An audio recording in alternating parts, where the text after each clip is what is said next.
Hi Trisha, congrats. ఎట్లా ఉంది దేశం అంతా ఈరోజు గొంగిడి త్రిష ఇదే పేరు మారుమోగిపోతుంది.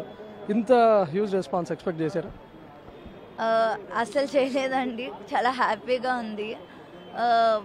ఐ మీన్ 2 సార్లు వరల్డ్ కప్ కొట్టడం, దాని తర్వాత ప్లేయర్ ఆఫ్ ద మ్యాచ్ కానీ ఏదన్నా చాలా హ్యాపీగా ఉంది. సో ఈసారి త్రిష సెంచరీ చేయడం ఒక పెద్ద రికార్డ్. అసలు ఇప్పటివరకు అండర్-19లో సెంచరీ కూడా లేదు. ఎట్లా అనిపిస్తుంది ఆ రికార్డ్ నీ పేరు పైన ఉండిపోవడం?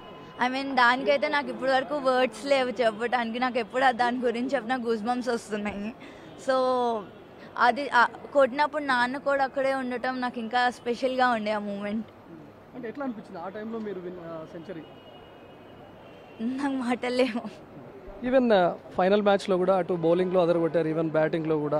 ఈవెన్ బ్యాటింగ్లో మీరు ఆ టైంలో అక్కడే ఉండి లాస్ట్ రన్ కూడా మీరే చేయడం ఎట్లా అనిపిస్తుంది? అది నాకు చాలా ఇంపార్టెంట్. నేను ఒకటే అనుకొని వెళ్ళాను, ఈసారి వరల్డ్ కప్కి వెళ్ళేటప్పుడు కూడా లాస్ట్ టైం నేను 3 రన్లు ఉన్నప్పుడు అవుట్ అయ్యాను, ఈసారి అది కొట్టే రావాలని.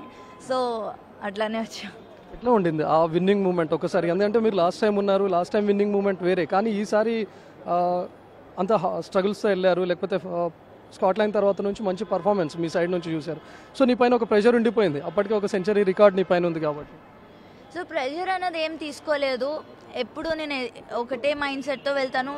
ప్రతి ఒక్క మ్యాచ్ అది ఫైనల్ అవని ఏదైనా అవని, సో అదే మైండ్ సెట్తో వెళ్ళి ఆడాను అంతే. సో ఫైనల్ తక్కువ స్కోర్ ఉండడం మీకు ఒక అడ్వాంటేజ్గా మారిపోయిందా? లేకపోతే తక్కువ స్కోర్ అయినా కూడా మీరు ఒక ఖచ్చితంగా మేము ఇక్కడ దాకా వచ్చాము, టైటిల్ తీసుకొని వెళ్ళాలి అని ఒక ప్రెషర్ ఏమైనా ఉండిందా?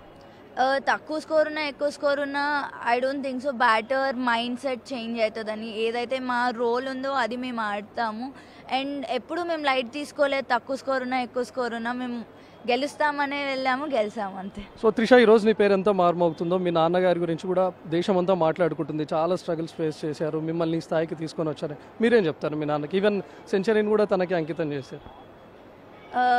ఆయన లేకపోతే నేను ఇక్కడ ఉండేదాన్ని కాదు, ముందే చెప్పినట్టు. ప్లస్ ఆ టైంలో ఆయన అక్కడ ఉన్నాడు. నేను ఆయనకు కాకుండా ఇంకెవరికి డెడికేట్ చేయలేను కూడా.